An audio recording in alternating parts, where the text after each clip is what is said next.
Hi everyone.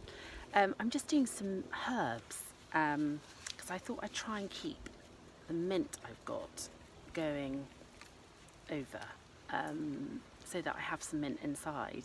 It's a really nice one, this. It's a chocolate mint and it's been growing in this pot for ages. And there's quite a nifty thing. You can basically take root cuttings from it and you'll get fresh new growth, fresh new mint leaves in the next sort of month or so.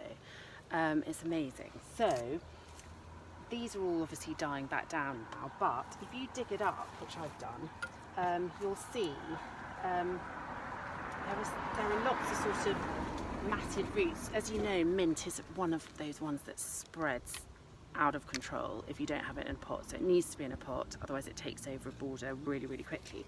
But it has these very thick sort of rhizomous sort of spreading roots, and that you can use, literally just cut up sections of it, which I'll do here, and I've got another one there.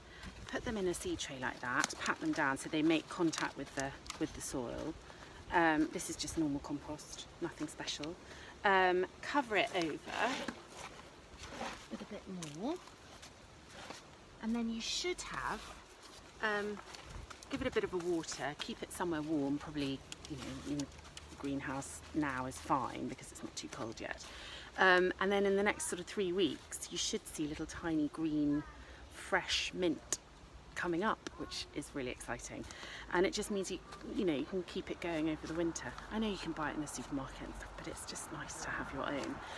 And you can do it with lots of other herbs as well. You can dig up parsley, flat leaf parsley, and keep that going.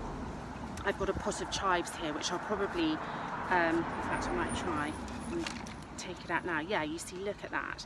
So all I'm going to do with that is divide it up and put it on into a sort of smaller pot, and then put it into a plant or something and have it inside, and then you'll be able to keep it going for the next few months. So it's just, you know, waste not, want not. Anyway, I will speak to you soon. Okay, bye.